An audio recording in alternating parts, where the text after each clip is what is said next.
अल्लाह वबरकातुहू। अल्हम्दुलिल्लाहि रब्बिल आलमीन वस्सलातु वस्सलामु अला रसूलिहि मुहम्मदिन व आलिहि व अस्हाबिहि अजमाइन, अम्मा बाद।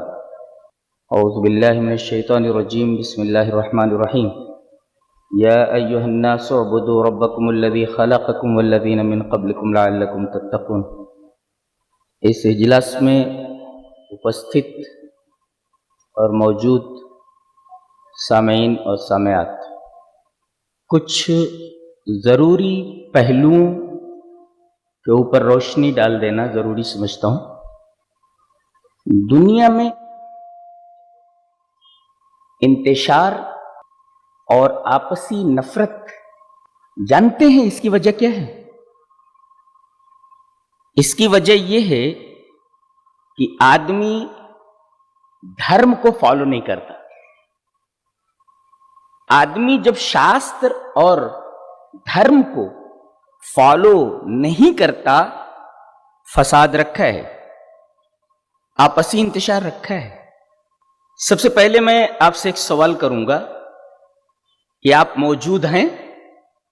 अगर देखना हो तो कम से कम ऐसे चिमटी काट करके देखिए कि आप मौजूद हैं कि नहीं। डेकार्ट ने तो कहा था कि भाई I think therefore I am, मैं सोचता हूं इसलिए मैं हूं। वो क्या करता था, वो डाउट्स उसको बहुत होते थे, तो उसको जहन को एक टोकरी समझ लिया था उसने, उसमें गलत आइडियाज हैं, सही आइडियाज है। तो क्या करता था, सही और गलत को वो सेब की तरह, जो सड़ गए हैं सेब उनको बाहर, या गलत आइडिया अलग रखते थे। इस नतीजे पर पहुंचा कि मैं सोचता हूं इसलिए मैं हूं। अब अगला स्टेप, अगर आप हैं, मौजूद हैं, तो फिर आपका बनाने वाला कोई होना चाहिए। आप ऐसे थोड़ी बन गए, आपका बनाने वाला कोई होना चाहिए। और चलिए गीता का वो श्लोक पढ़ लेते हैं कि बनाने वाला कौन? अहम सर्वस्य प्रभवः मत्तः सर्वं प्रवर्तते इति मत्तो भजन्ते माम बुधा भाव समन्विताः। अहम मैं, अहम माम माम मया महम में मत मम में मई, ये पूरी गर्दान हुई इसकी जी। तो अहम यानी मैं, सर्वस्य हर एक का, पूरी कायनात का, पूरी यूनिवर्स का, प्रभव रीजन ऑफ क्रिएशन, यानी मैंने ही सबको पैदा किया है। और मत्ता यानी मुझसे, सर्वम सारी चीजें, प्रवर्तते पैदा होती हैं, यानी मैंने हर चीज को पैदा किया है। अच्छा, अगर इसको कोई मान ले तो इति मत्ता, इस तरह मत्ता मानकर, भजन्ते माम मेरी इबादत करते हैं। कौन? बुधा, अकलमंद लोग। इति मत्ता भजन्ते माम बुधा भाव समन्विता, बड़े इखलास के साथ, बड़ी ताजीम के साथ, बड़े भाव के साथ।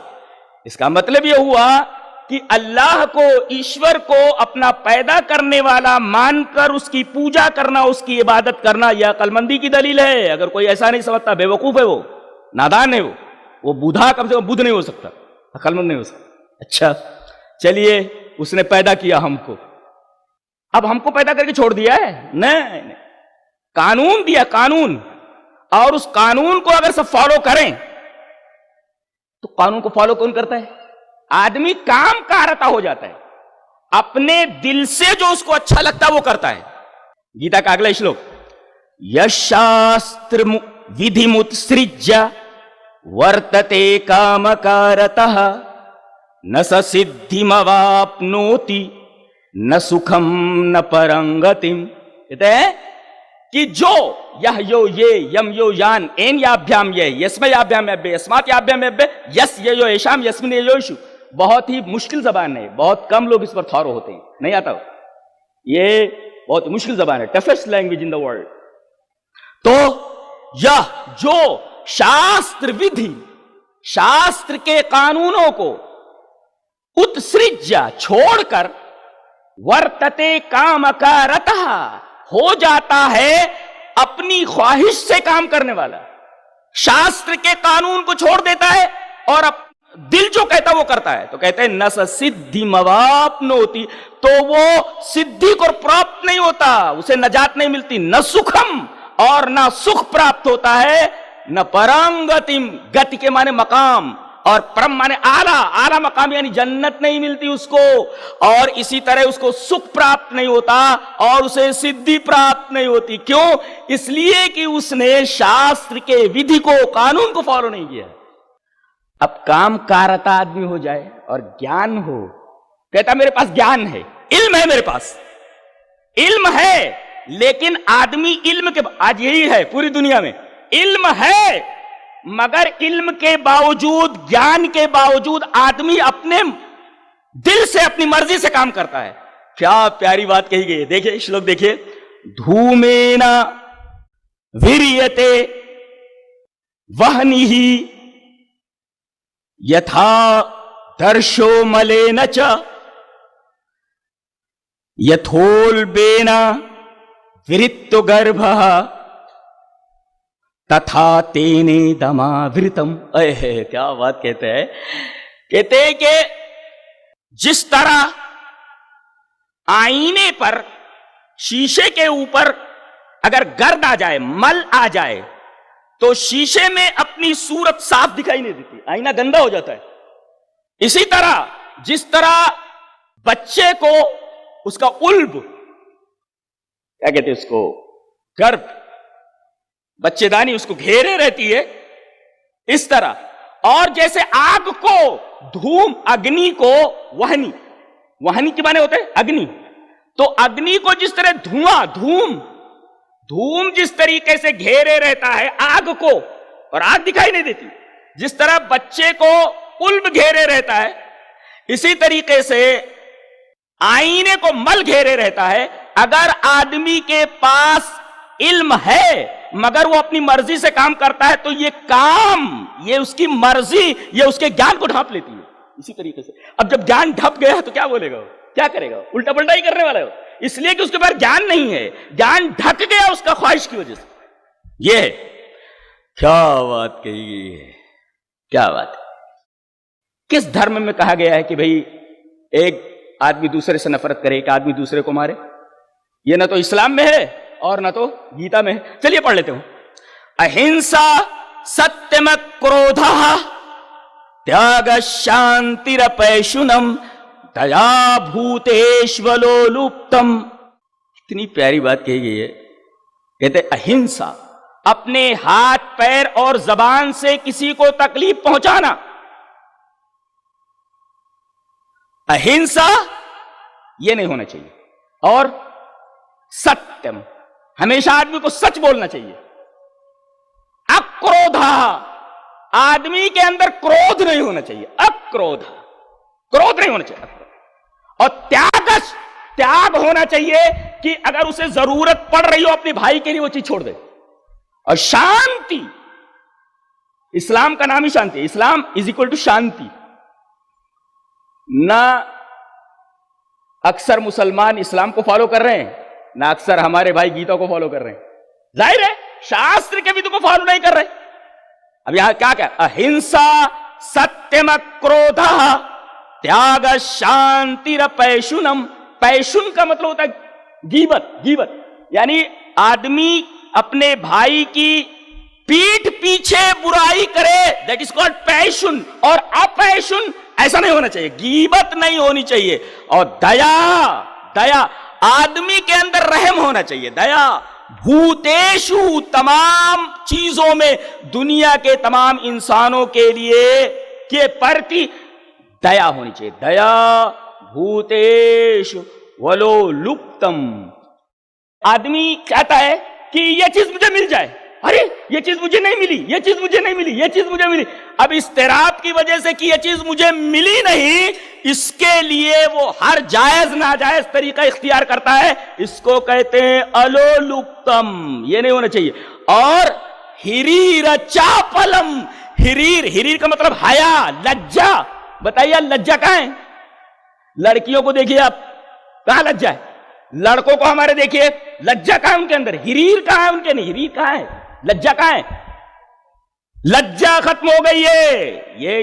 और हदीस में है, प्रोफेट मोहम्मद सल्लल्लाहु अलैहि वसल्लम ने फरमाया, इज़ा लम तस्तही फस्ना मा शित, अगर तुम्हारे अंदर हया नहीं है तो जो चाहे करो। तो आदमी जो चाहे वो करता है जब उसके अंदर हया नहीं रहती, लज्जा नहीं रहती। तो गोया कि काम कारता आदमी जब हो जाता है तो समझो उसके अंदर लज्जा नहीं रहती है, शर्म नहीं रहती, वो जो चाहे करता है। तो याद देखो, दया की तालीम दी गई इस्लाम में, तो यही बात कही गई है कि हर एक के तई दया होनी चाहिए। अहिंसा का सख्ती से रद्द करता है, सख्ती से रोकता है, रिफ्यूट करता है। यहां तक के प्रोफेट मोहम्मद सल्लल्लाहु अलैहि वसल्लम के पास कुछ यहूदी आए और उन्होंने कहा अस्सलामु अलैकुम। कहते अस्सलामु अलैकुम का मतलब होता है पीस बी अपॉन यू, आपके ऊपर सलामती हो। लेकिन अगर कहा जाए अस्सलाम अलैकुम, लाम लो ला को अगर अलग कर दीजिए तो अस्सलाम अलैकुम, तेरे ऊपर मौत है, तेरे ऊपर डेथ बी ऑन यू, यानी तेरी मौत हो। तो उन्होंने क्या कहा, अस्सलामु अलैकुम, अस्सलामु अलैकुम, यानी लाम नहीं पड़ा। और आज भी क्या है, एक मुसलमान दूसरे मुसलमान से मिलता है, उसको क्या मालूम अस्सलाम अलैकुम क्या मतलब होता है। सलामती का मतलब यह हुआ, आपको सलाम किया, मतलब यह हुआ मेरी तरफ से तू बेफिक्र रहे, मेरी तरफ से तुझे तकलीफ होने वाली नहीं है। यहां आदमी दूसरे से सलाम करता, दिल में रहे तो बेटा मिल देखता हूं, बेटा मिल देखता हूं। किसी शायर ने बहुत अच्छा कहा है कि रुखसत हुई खुलूस की खुशबू जमीन से, रुखसत हुई खुलूस की खुशबू जमीन से। अब हम कहां, मशीन मिले हैं, मशीन से एक मशीन बोलती है अस्सलाम वालेकुम, दूसरी मशीन कहती है वालेकुम सलाम, चले गए। न वो अस्सलाम वालेकुम मतलब समझा, वो अस्सलाम वालेकुम मतलब नहीं समझा। ये तो देखो, अहिंसा सत्यम क्रोध त्याग शांतिरपैशुनम दया भूतेष्वलोलुप्तम मार्दमम हिरीर चापलम।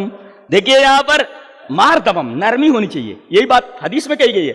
इन्नल्लाह रफीक, अल्लाह नर्म है, युहिब्बुर रिफ्का, नरमी को पसंद करता है। एक इंसान दूसरे इंसान के साथ नरमी करे, तो हदीस में है और गीता के इस श्लोक के अंदर मौजूद है। एक दूसरे के साथ नरमी बरतना, एक दूसरे के साथ दया का भाव होना।